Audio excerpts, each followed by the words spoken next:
Check, check, check. Check, check, check. Give it a couple seconds. What's good, ladies and gentlemen of YouTube? JDaisy here with the JDaisy Gaming channel. Here with a kind of a different game than I'm used to. This is the Solus Project, a walking simulator that came out on Steam, picked up during a Steam sale. And the premise is you're on a ship, it crash lands on a planet, and your ship was supposed to be kind of the scout ship for the rest of the colony that's coming. It's the last remaining of the humans. Like, this is our last colonizing ships that are behind us, so that your pretty much goal now is to figure out why your ship came down and stop whatever that is. It was like a big green flash of light, and now you have to go stop whatever caused that from taking down the rest of the ships that are coming. So pretty much it's a survival walking simulator. And I'm not a huge walking simulator person. Actually mistakenly bought this thinking it was kind of a crafting game, survival game, and it was a walking simulator. And as far as walking simulators, I'm not that traversed in them, but this one was fairly good. I got about halfway through the game before I just, life took a hold and didn't go any further. But from what I feel I could get a good general baseline of what the game's going to be going on. It's got a lot of creepy vibes to it. That's one of the things I think it does really well. Is it really gives you this weird, ominous, like you always kind of feel like you're being watched.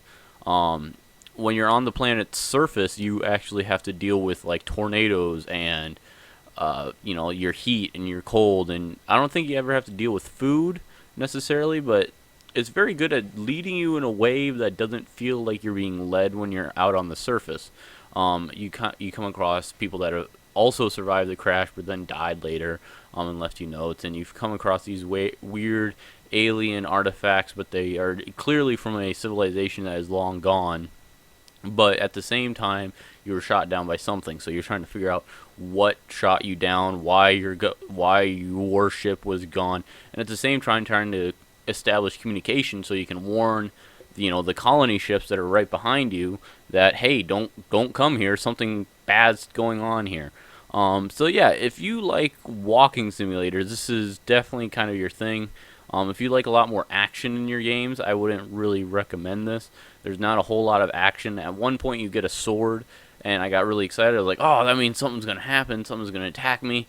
And the sword was just used for a puzzle that opened a door, so it wasn't really even that important to this whole overarching story, so that was kind of a bummer. And it's kind of weird how creepy it feels just being alone on this planet, just knowing that, hey, there's no one else behind me. What's going on? And I did get bored, and I was looking at kind of some of the achievements for this game, because it's got quite a few achievements, trying to get a baseline of what's going to come for further in the game.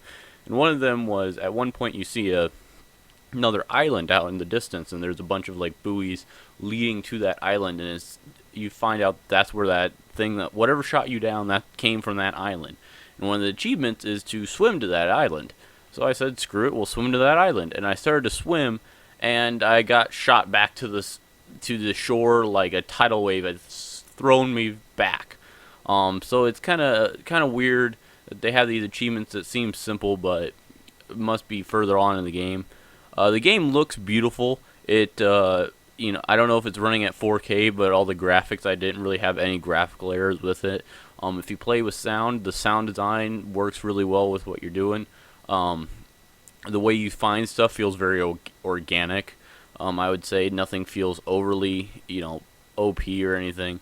When you first start the game, you get to pick some traits of how your person, I think it said something along the lines of on your way out the door to get into this escape pod, you were able to grab one thing, and what do you grab? And I think on my playthrough, I grabbed like an exoskeleton so you could run longer or jump higher or something along those lines.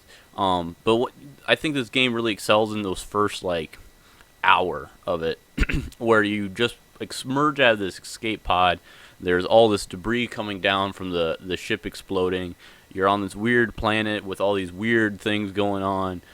Giant, obelisks-looking rocks sticking out of the ground, and there's jet engines everywhere, and you get a stick together, you put some reeds on it, and now you have a torch, and you're trying to figure out, okay, I got to find somewhere to hide, and you find this cave, and you get some water to drink. So yeah, you do have to worry about water to drink, and you get a signal from somebody's alive, so you try and find them, and of course they're dead.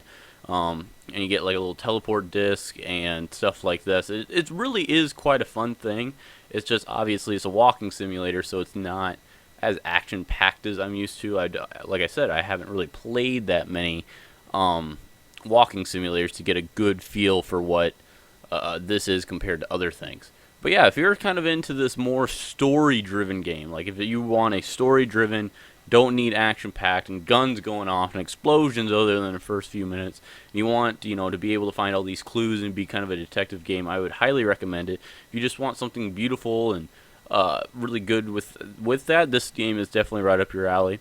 If you have any comments, questions, or concerns, please feel free to leave them down in the comment section. I'd love to hear from you guys.